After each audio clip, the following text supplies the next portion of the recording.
everyone, and welcome to the Jam Yearbook. I'm Matt. And I'm Jim. We have spent almost every episode of the Jam Yearbook focused solely on our favorite music from the past and discovering new music we've enjoyed along the way. But today we're changing that up. No more Mr. Nice Guys. Jim and I are No taking off the more gloves. Mr. Nice Guy. Or as I like to call it, I can finally be myself. I'm going to get to be a jerk today. We pulled the we pulled the audience decade by decade and then broke the poll down to pick the worst or least deserving number one songs of all time. Yeah, and let's say this now. It's not that these songs suck or that we hate them or that they suck. Even if most of them do. You're not wrong. You're not wrong. But some may have just worn out their welcome for dominating the charts for so long, or they reek of the stinkiest cheese. But let's get going. We'll start in the 70s and we'll move along. We didn't poll beyond the 2000s because let's face it, there would have been too many choices in the 2010s and in the 60s, even though some of the best music of all time comes from that decade. The pop rock world was still finding its feet, and there are as many misses as there are hits. So, Matt, without further ado, why don't you get us started? Yeah, I'm going to start us off with Elton John's Crocodile Rock with 22% of the vote. Okay, this is more like, for me, Crocodile Not. This song was performed on the Muppets and belongs only on the Muppets. If you sing along to this song when it comes on the radio, you are a Muppet. No, you're not. Unless you're a Muppet, because then you'd be cool and we'd want to meet you right away. And I'll agree with you. Maybe if this was strictly a Muppet song, no affiliation with a huge star like Elton John, I would be more accepting. That's the danger of a novelty song. Yeah, and it is. I could crap on this show all day long. I mean, we started at the top, as far as I'm concerned. But again, it's not about if its song is really crappy. It's just if it's a weak number one song. This just happens to hit on both sides because I hate this song. Whatever you want to call that chorus, you know, the falsetto la la la's. Exactly. They make it sound kind of insincere. It's kind of like that annoying little shit on the playground going na na na na na. I find kind of insulting is that this was Elton John's first number one song.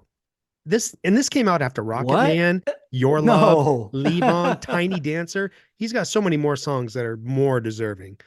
And Jim, I have a great fear that if there is such a thing, my personal hell will include this song being played on an endless loop. My annoyance is so strong. This song gives me trouble listening to a lot of Elton John's music just because it's just in my head. I can't get it out. You know, even when he sings it, it's like bad karaoke.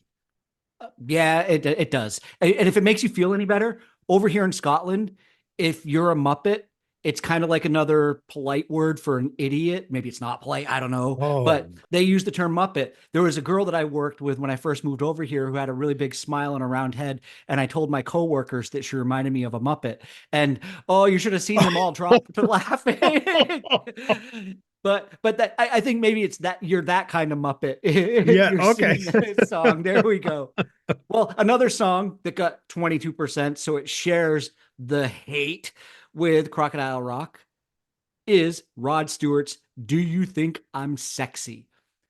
Nothing is more unsexy than Rod Stewart singing this song or having to ask, do you think I'm sexy? Or how many dudes do you know walk up and be like, hey, well, we'll get into sexy. Just you, Jim. Just you. Yes, just me. But hold on a minute before we go any further. Give me a dime so I can call your mother. Those are lyrics. That's not me asking you for a dime. That's a weird and random lyric in a song about two people about to get it on. Just going to ask for permission? Mom? Maybe it was going to be a threesome, Jim. Don't kink shame.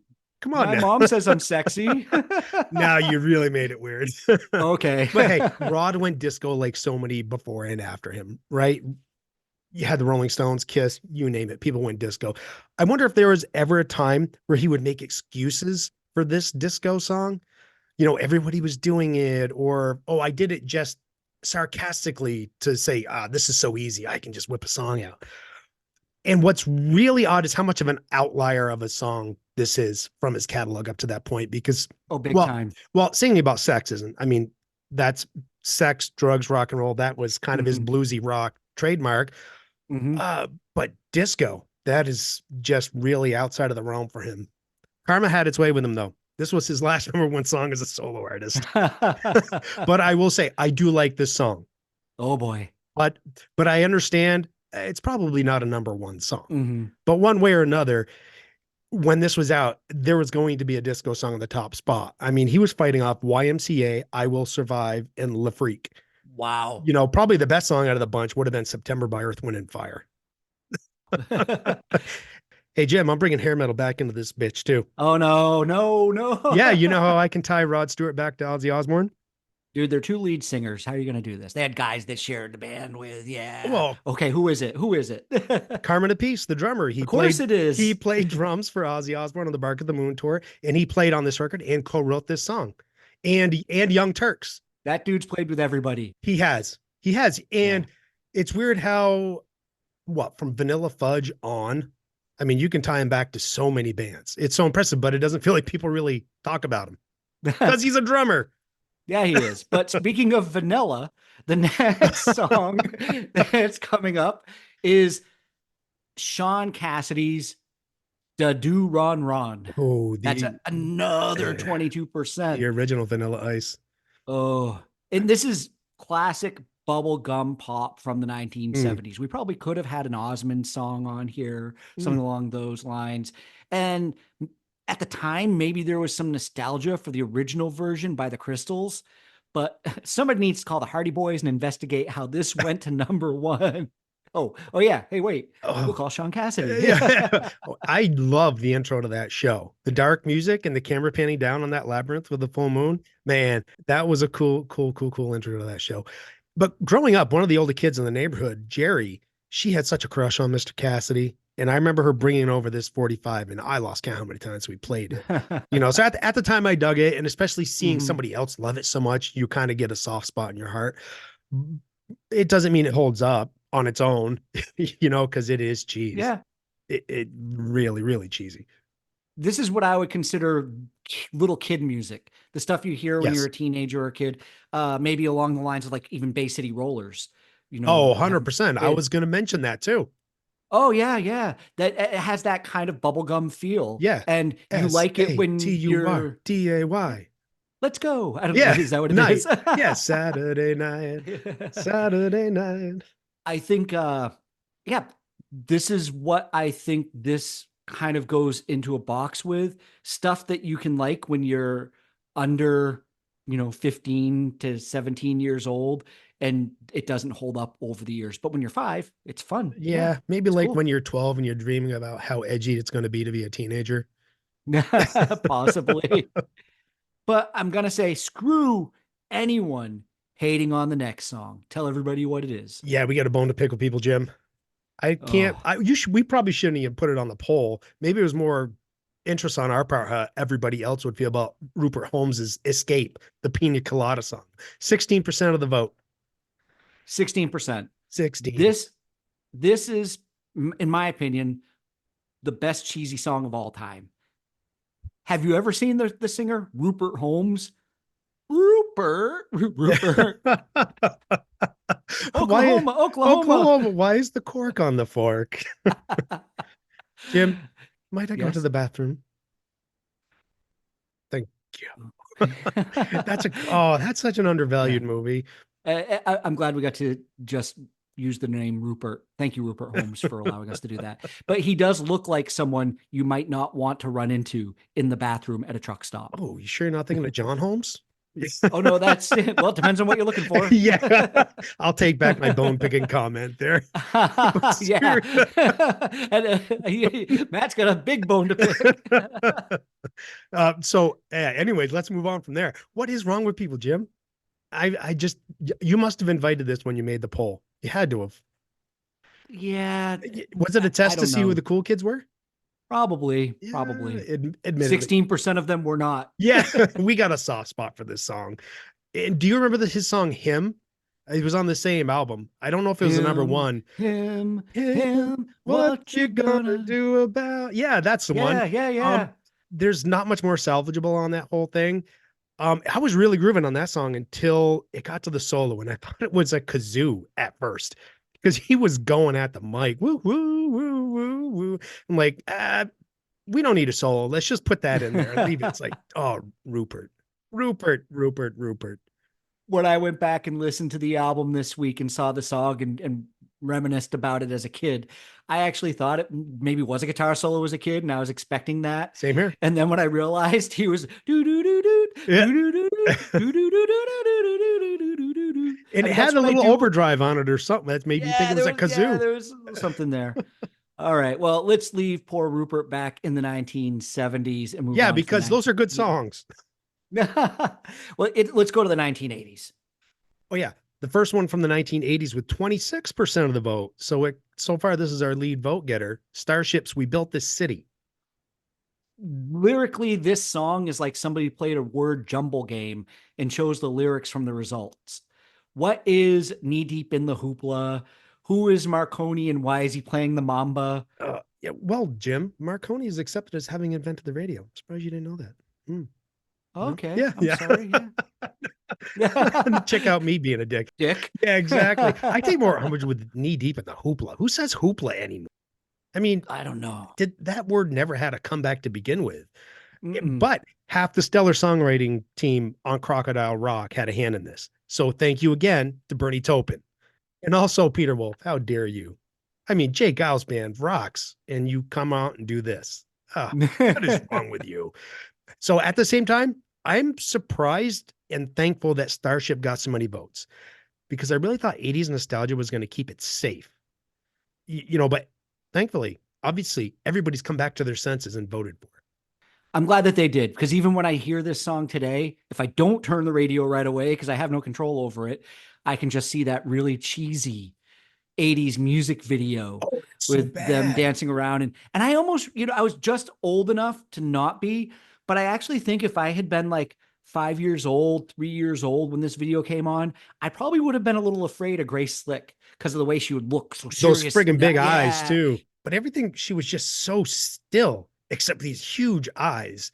It was like a horror Yeah. movie unto itself. Mm-hmm. Oh my God. In Starship, they're on their third incarnation at this point. And they're bitching about corporations and how it's invading music, right? And this song's a perfect example of corporate produced music.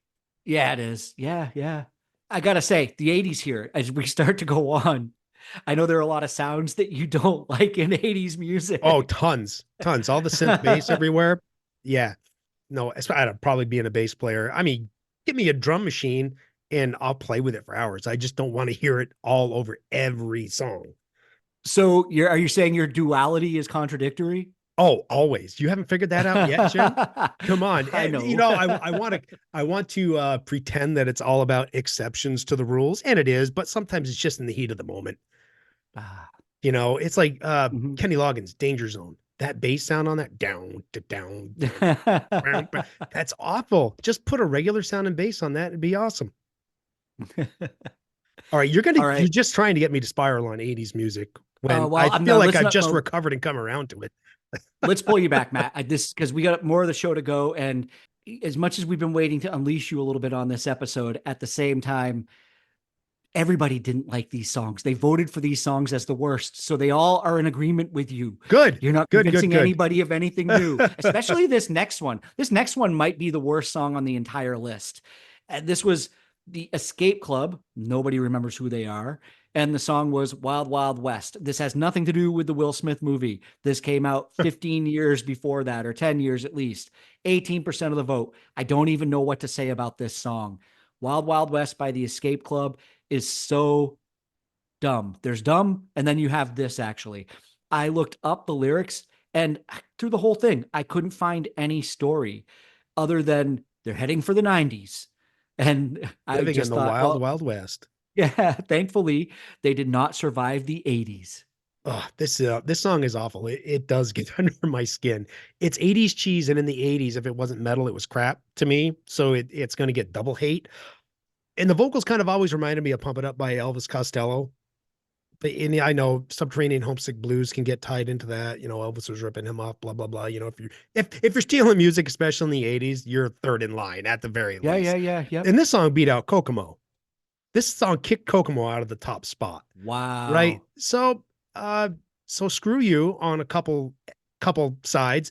And I actually will kind of agree with you that this is the worst song because I can at least understand how at a certain age, if people discovered Crocodile Rock, they might have some emotional attachment to it. This song is just shit. It is. And Kokomo was also in the poll. So I'm True. actually very happy that the audience, they weren't nostalgic about the Beach Boys and picked it anyway. And they understood this song was just awful. Yes. Superior in its shittiness. After that, a song that I believe Matt and I ranted about at one point early on in the Jam Yearbook. Yeah, we did. And this is, yeah, we did. This is Phil Collins, Another Day in Paradise, also sharing 18%. And right away, I have to say, I had a lot of love for Phil as a kid. I don't disrespect him as a musician by any means. But when these kinds of songs came along, it changed everything about what he was going to deliver musically to us. We couldn't include I Can't Dance by Genesis because it didn't hit number one. That was awful. But once Phil hit the commercial big time, he lost his edge. And this song was kind of almost that first leap towards that Yeah. craptastic Yeah. music he was going to make. We haven't used that term in a while. Yeah. And this is close to when he made his Disney turn too. I'm not sure if this predated that or not. And I'm starting to feel like we need a show to express nothing but love for Phil Collins because his early stuff, we really do love it. But Mhm. it seems like we've done nothing but complain about him. And the 80s era of Phil Collins in Genesis, it is truly amazing. Between 1980 and this piece of junk in 1989, he's coming out with Duke.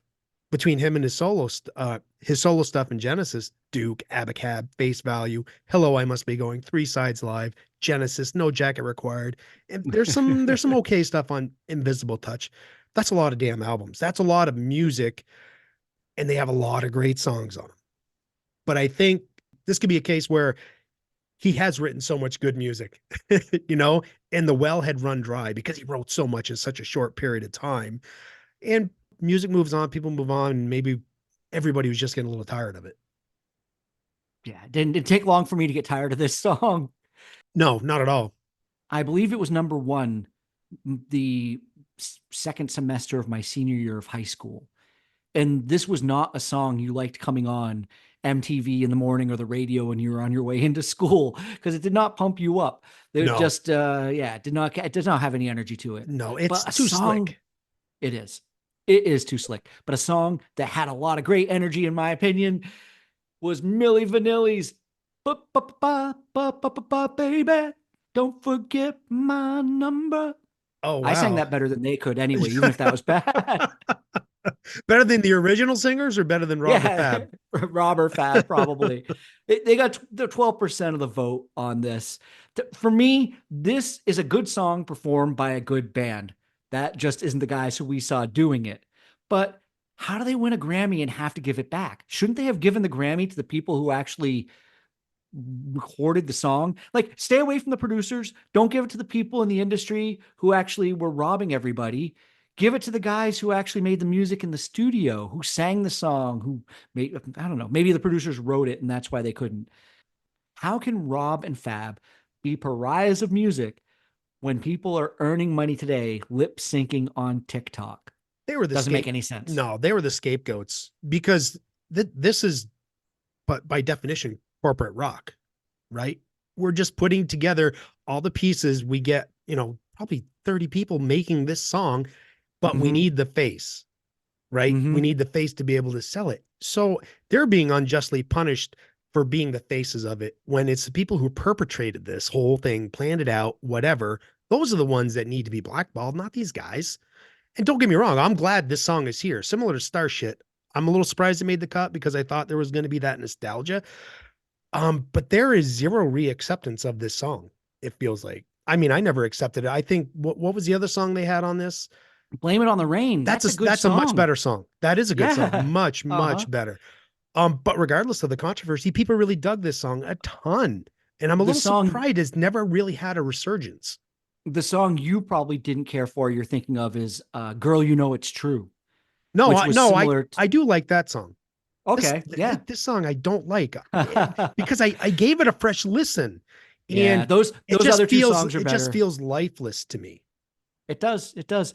Your nostalgia moment is on its way. There's a movie coming out about it, and I just saw the trailer the other day. Oh, It looks really good, and I think we're gonna finally find out what Rob and Fab went through as victims of circumstances and the people that controlled them. It'll be interesting to see if the music has a little comeback. I mean, imagine being those two guys on stage performing every night and thinking at some point this rug is going to get pulled out from underneath us and we're going to fall flat on our asses. And they had to have that in the back of their mind the entire time. oh, Because you can when almost you're a see it. fraud, yeah, you can see it in their eyes. And when Yeah, you're a fraud, you give it away. And yeah. yeah, especially when they were accepting that Grammy, you could almost see it in their eyes. It was like, oh shit, how are we gonna Uh-oh. Uh-oh. how are we gonna, especially because they came out and actually did some singing on other music afterwards, and Mm-hmm. the voices are nowhere near what they No, were on this no. record. So let's move it on to the 1990s. Enough of the 80s. And the first Okay. song from the 90s is going to be Los Del Rio and the Macarena with 26% of the vote. Or not the uh, Macarena, it's just Macarena. do you still remember how to do the dance? I'm doing it, everybody. If you can't see me, well, you can't see me, but hand, hips, and then And do, all right. That's Then you're supposed right. to turn the 90 degrees. Okay, well, I'm You're not going supposed to to do clear your that. throat. Well, you got a swivel chair. Just swivel that bad boy Oh around. yeah. This may have slipped by our no novelty song rule. We left out the songs like Disco Duck and What Would the Fox Say? Well, I mean, I don't even know if it might have been number one in the States. Crazy Frog. It might have been, or I know it was over here because my nephew had it all over the place. He was yeah, listening to it. I don't know if and it it ever was went to big. number one, Yeah. but yeah.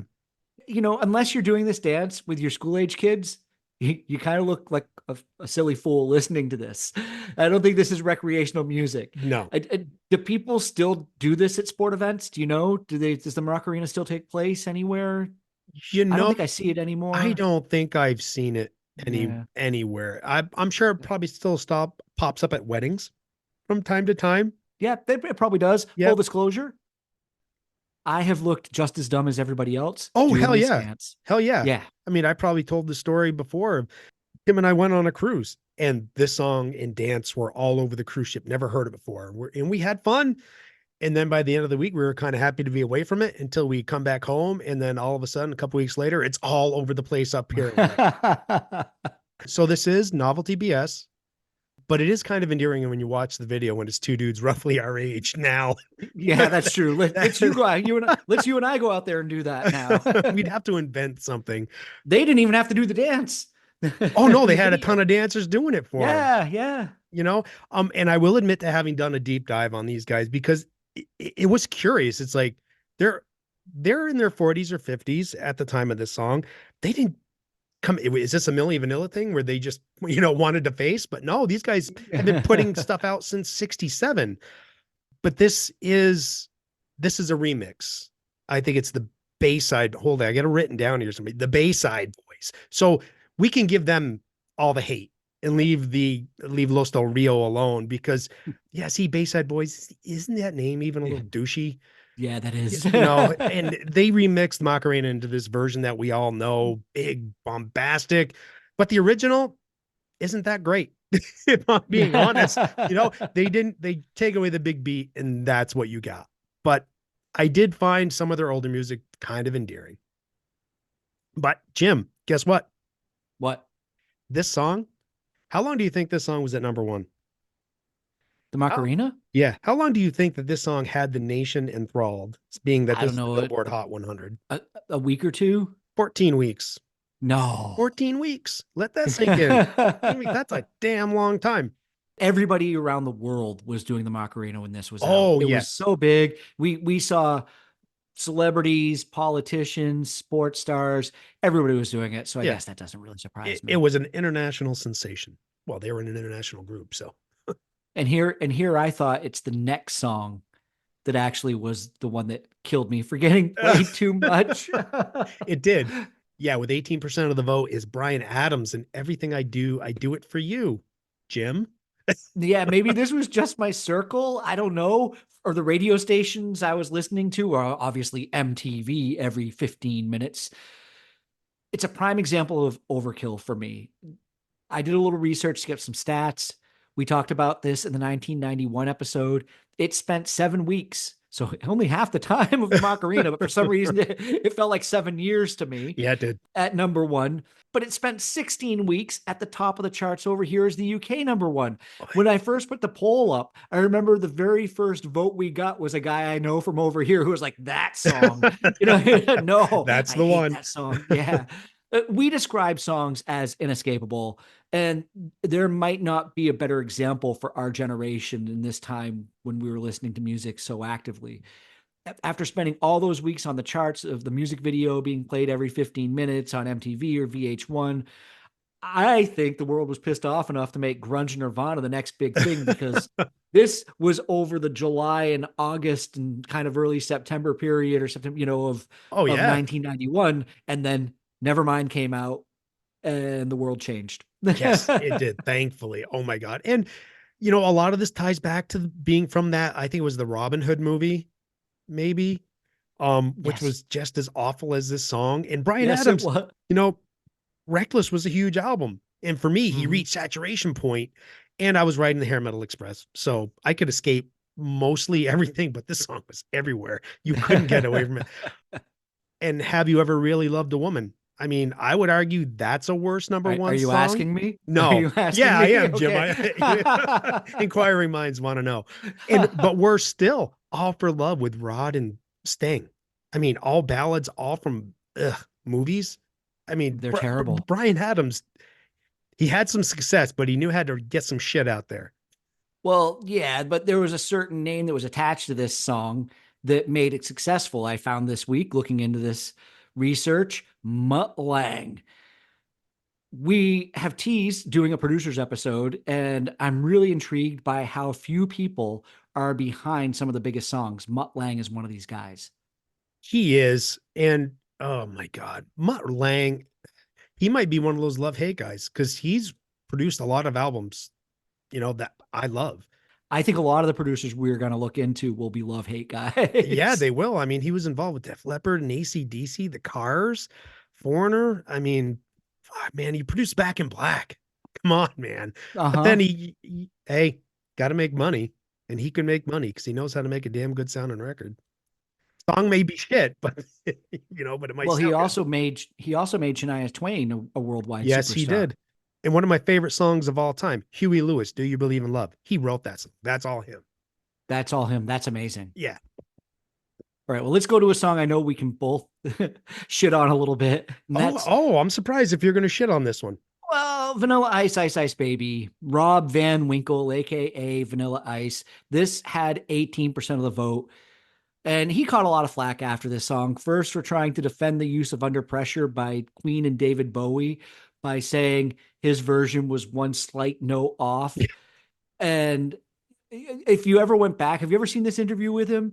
And he's like, and it's actually, when I say a note, it's the beat Yeah, it's a almost in beat. between, like the half beat in between. Like his goes dun dun dun dun dun dun dun dun dun dun dun dun dun, Yeah. and theirs goes dun dun dun dun dun dun dun dun, and there's like a half a beat in there, Yep. and that's it. And he's, oh, but that's, I wrote this because it's got a half a beat of difference. Get Oh, out of here! screw I could you, probably get Winkle. sued by Queen for doing that right Yeah. there because they like to go after everybody. Please don't. But Queen, I'm in your court, okay? Yeah. Like seriously. Uh, he also tried to say he was from the projects. He tried to act like he was gangsta. He was Oh, tough. yeah. Yeah, I'm from the hood. Look, man, if your lyrics are rolling in my 5.0 with my rag top down so my hair can blow, you are driving a convertible Mustang and you are not poor Unless he stole it, Jim. or drug money, maybe. Exactly. But Yeah. image portrayal is rampant in rap, right? Especially in the early years. It's rap is a raw nerve. It's in the now. And because of that, for me, it gets easily dated and really tired. But he was able to parlay this into success in movies too, which is even more baffling to It me. is crazy. It is crazy that It, he became a movie. Well, I won't say a movie star, but he, no, but that he was in movies yeah, in and he general. also did. And he also scored the Teenage Mutant Ninja Turtle soundtrack for Yeah. the second film. Go Ninja, Go go Ninja, Ninja, go. go. Oh my God. And I remember going to the movie theater to see that and people going, oh, Vanilla Ice is coming on. Vanilla Ice is coming on. Like, shut up.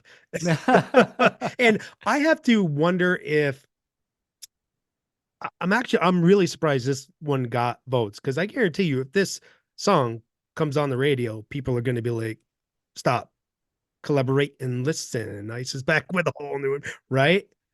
Even though I'm shitting on the song today, admittedly, I'll be one of the guys who will get up and probably dance to this and have fun.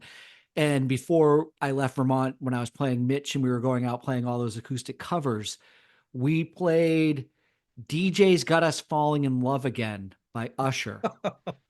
But we didn't really like the Pitbull rap. That was not easy to do. And so instead of going to the Pitbull rap, I would do all the Usher parts and sing and play guitar. And then when it would cut to the Pitbull rap, instead of that, Mitch would do the Ice Ice Baby rap in the background and he would do the stop, collaborate, and listen. And it turned heads. People thought it was cool. There Yeah. is a bit of nostalgia for this song.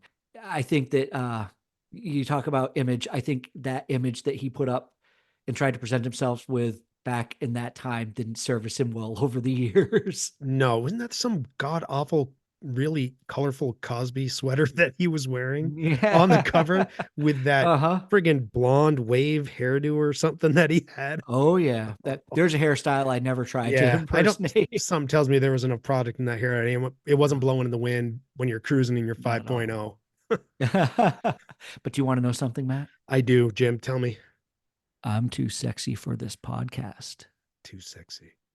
Really? You think you are?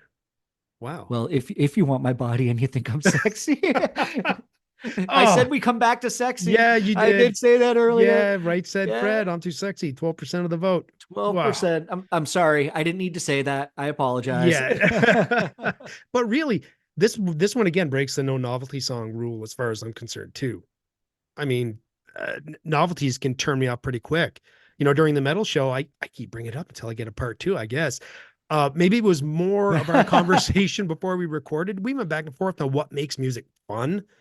Novelty song, novelty songs can be not fun for me. They can actually be annoying.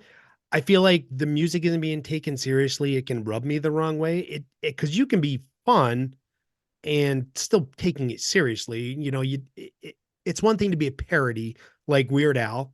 Great, Mhm. that's fun. You're wearing it on your sleeve. Steel Panther, get it. Um, and I get this is probably a me thing. If it feels silly while at the same time not embracing the silliness, it's too much of a wink and a nod for me. You know, we've come full circle because now I can go back to hating on Crocodile Rock. I mean, Jesus Christ. You know, what really grinds my gears though is that there are thousands of songs more deserving of the attention this song got at the time. Well, you may have deep dived the Macarena, but I deep dived Right Said Fred. I had thought they were some kind of European DJ setup who scored a couple of lucky hits, but they're actually a UK band, and one of the members was a session bassist for Mick Jagger and David Bowie. So, in looking, I actually found a little forgiveness for this song because you talk about the nudge and the wink. And these two guys owned a gym and they wrote this song about the people that would come in and work out and stare at themselves in the mirror and pose.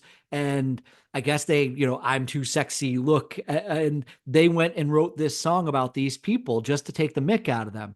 Is it a dumb song? Absolutely. Okay. So now you've turned my argument against me because you're basically telling me that maybe while my argument would be valid, it's not valid in this point. If they want to take the piss out of something, I'm all for it. Put it that way. Okay, good, Right? good. I Yeah. I like that. And maybe if I had known this story, I wouldn't be so harsh on it. But too much time has passed.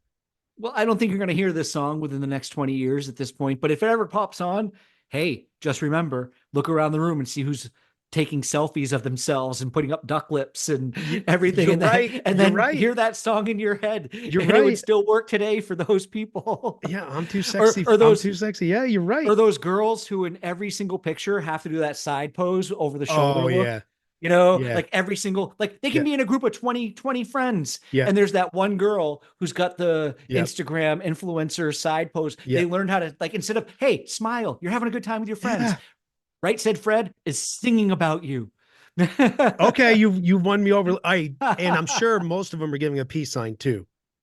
Isn't that the other thing? Yeah, that is. Yeah, Yeah, yep, peace right. sign as well. But Jim, guess what's coming up on the charts? Right in this top 10, Nirvana is right there. It's coming. Ooh, nice. It's coming. Yep. Nice. Okay, the So, 2000s. yeah, let's get out of the 90s down to the 2000s. And the first song from there, I think this has to be the highest vote getter of this whole list. Daniel Powter's Bad Day, 43% of the vote. Yeah, that got a lot of votes. And I don't necessarily think everybody hates this song. I just think everybody got played out of this song. Mm-hmm. I did a deep dive on it, and I wasn't super familiar with the song when it came out. I remember hearing it everywhere, but my head wasn't turning so I could tune into it. This song is a prime example of a song taking the world by storm and becoming way bigger than the artist. I can understand how people got sick of it and why it had the most votes for this decade after I started looking at things because it was on cop shows, it was in movies, Yeah. but also you can just see the montage. It was the elimination song for American Idol Oof. as somebody was getting, voted out or being told they were going home. All of a sudden, Bad Day got played. It's interesting how fast his star rose and then burnt out. Cool little story.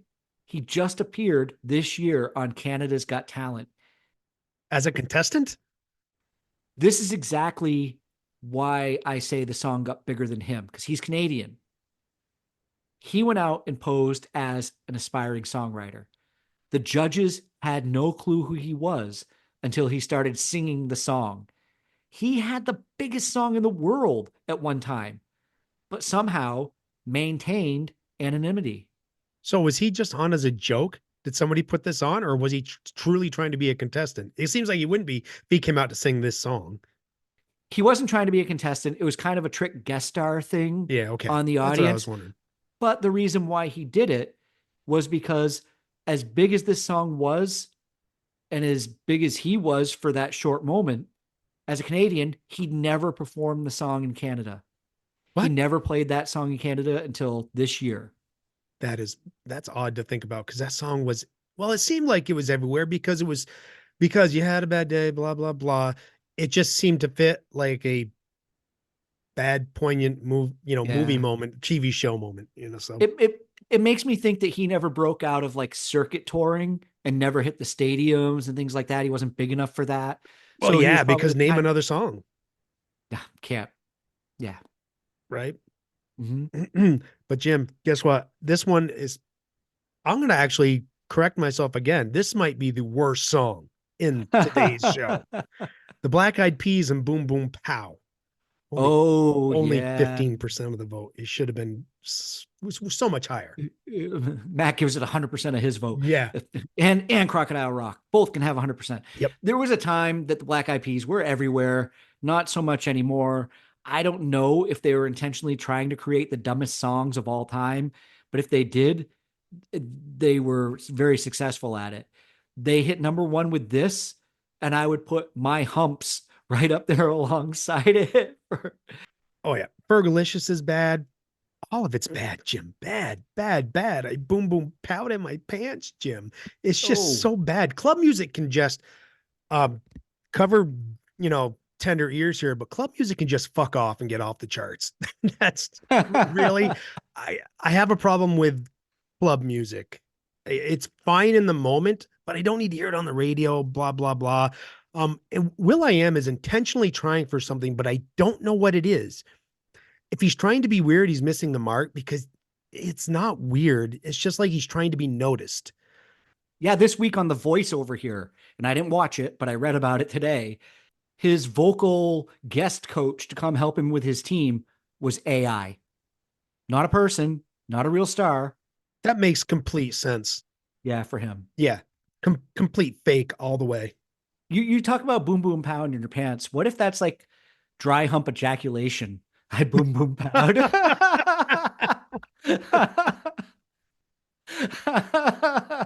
Ladies and gentlemen, Oh, Matt has just turned red. I don't think he was expecting that. That was not in the I notes. wasn't at all. Oh my God. Yeah, you hit me in the feels with that one. That would work too, right? Yeah, Yeah. exactly. Boom, boom, boom, pow. Whoops. But that would be enjoyable as opposed to taking a crap in my pants, which is what this song is. Yeah. Oh my God. And so, Jim, I do have some numbers for us. This is Okay. 2009. So I looked at the year end for 2009, the Hot 100. This turd is number one. This is the number one Oh, song of no. 2009, followed by two Lady Gaga songs, Poker Face, Just Dance, which Yeah, they're yeah. tolerable in some sentences. But then Uh-huh. at number four is more Black Eyed Peas with I Got a Feeling. Again, 2009, it's a good thing you didn't put the 2010s in here. Club music can fuck off. Get away. That kind of explains why we struggled through the 2000s, though. Oh, If we're this awful. is what we're peaking with. But early on in the 2000s, a song with 10% of the vote was Creed, Arms Wide Open. Oh boy. When all of the Limp Biscuit loving fake angry pseudo frat boys need to feel sensitive, Whoa. they've got Creed.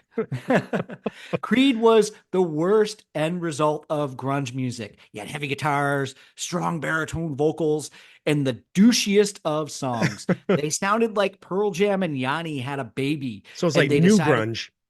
yeah, like new grunge. They decided to write Christian rock, but it wasn't really Christian rock. They denied it was, even though all the Christians out there thought it was about them. Yeah, hating on Creed is not only the cool thing to do, it is the right thing to do.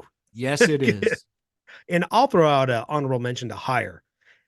I remember we were shitting on November Rain a few shows back. You had an issue with that one drum fill that's all over the place. The only drum fill, the dun dun dun dun dun. And for me, that's that annoying guitar lick on this song. Can you take me higher? It's oh my God. It's yeah. Creed is just it's bad. It's annoying. Back to Arms Wide Open. I remember that was it that Saturday Night Live? Was it a skit where they did Shirt Wide Open? A parody Yeah. of this song. And then I Uh-huh. think kind of encapsulated what people got sick about this song. It is, say it again, it's just douchey. I think when they added the visual to this song and you saw him there with the shirt ripped open and everything, I mean, this was Fabio, to us when Yeah. we were younger. Yeah. That's what we relate that to. I don't need a guy coming off the cover of a romance novel, getting up and singing songs like No, that. not for a kick-ass rock band. And we don't have a problem like either put the shirt on and button it up or take it off. Like, we've watched plenty of Anthony Kiedis running around with He's no too shirt sexy on. for that shirt, Jim. Yeah, he is. Well, he's too sexy for half the shirt. Yeah, exactly. The They buttons. just needed something to blow in the wind while they made a music video. I think that was part His of it hair too. wasn't enough, or maybe his Oh, ego blowing in the wind. yeah, Jeez. that was everywhere Oh too. God. Yeah. Sorry, folks. If you like this song, we just We're don't. not sorry. Yeah, we're not sorry, not at all. So, Jim, let's move on because I feel like we're starting to spiral a little bit on a couple of these songs Let's now do that we're it. getting Let's in the do it. 2000s. Shaggy, It Wasn't Me with 10% of the vote. Yeah, I think this might have been novelty again, like the Macarena. This is a song that probably made me laugh a little bit the first time I heard it. Oh, hey, Yeah. this guy always getting caught, it wasn't me. Yeah. Okay, whatever. But after I heard the joke the first time, it was old and it just grinded on me. Yeah. And I wound up despising this song. We've struggled a few times separating novelty from dumb on this show. Yeah, I don't even know what else to say about it. It's trying to be humorous about getting away with something and then deny, deny, deny. Did I do that? Uh, just stop it. That's all. Yeah. That's all we got. And Mm-hmm. really, the delivery wasn't much better either. It's just not a good song. And how does a song become so popular and so well liked when it's about a guy making up so many excuses about cheating on his girl? Yeah. He's using words like banging on the bathroom floor or not that, that's a Yep. radio edit version. But I think part of it was the language of the song, and everybody thought that it was really funny. But really, it was about him sleeping with a bunch of other women and denying it to his girl. Yeah. And people liked that. I don't get what was going on with that. Yeah. Whatever. Yeah. Yeah. If you put a beat and I don't know. People thought the melody was catchy. It's all, and he's got this Jamaican accent or something, that kind of dresses it up. I don't know. All right, Matt. So what we did when we did the 70s, the 80s, the 90s, the 2000s, we got our top vote getters from each decade. And then we took the final songs and we put them on the list for the audience to vote. One of those songs didn't even get any votes. I didn't put it in the notes. I forget which one it was. Oh no, it was Bad Day, because that was the Oh, biggest yeah. of the 2000s, and nobody voted for Bad Day. But why don't we let people know? Let's start at 10%. 10% is Los Del Rios, Macarena. That was. And 20% of the people voted for Starship, We Built This City. Ooh. And then another 20% for Elton John's Crocodile Rock. But the worst number one of all time, voted by the Jam Yearbook audience, wound up being Vanilla Ice's Ice Ice Baby. I'm a little surprised at that. Yeah, who would have thought? I am too, but maybe our audience got worn out on that song more than we realize. Yeah, maybe they did. That could have been it. And I'm sure you're kind of disappointed that Crocodile Rock isn't sitting there at number one. I am, but you know what? I'm gonna, mea culpa here. When you put that Crocodile Rock up against Black Eyed Peas, hands down, Black Eyed Peas is much worse. Yeah, much worse. At least Crocodile Rock is trying to be nostalgic about 1960s or 60s sock hop songs, dance songs. So, and it had the Muppets. God, I can't believe I'm expressing forgiveness to Crocodile Rock thanks to Black Eyed freaking Peas. It's understandable. It's understandable. It is. Yeah. But anyways, we're done with the bitching and complaining about the worst number one songs of all time. Yes. And we're moving on to the October album anniversaries for our next show. It's going to be a great show. There's a lot of good albums celebrating anniversaries. There's a lot of stuff that I really dig from October releases, so I'm really looking forward to the show. Yeah, Jim's having some inner conflict on some of these albums. Yeah, I might get a little emotional. I might get a little emotional. I got a lot of meaning behind some of the music from the and that's not a bad thing. So don't forget to go to our Jam Yearbook Facebook page and check out the polls and vote. Yeah, vote for your favorite album, vote for whatever we put up there, or even just comment that we're just a couple of idiots and that our opinions of music suck and you know what's better than we do. Yeah. Or if we said something that you might take umbrage with, hey, call us out. Call us out on it. Call us out. All right, Matt, it's your turn to wrap us up. Hey, everybody. Thanks for tuning in to this episode of Jam Yearbook. We hope everybody enjoyed all of these worst number one songs of all time. I enjoyed talking about them, not so much listening to them. But we'll see you back here next time when we recap October album anniversaries. Looking forward to it, everybody. Until then, peace, love, and podcast. Lost in a memory, caught in a reverie.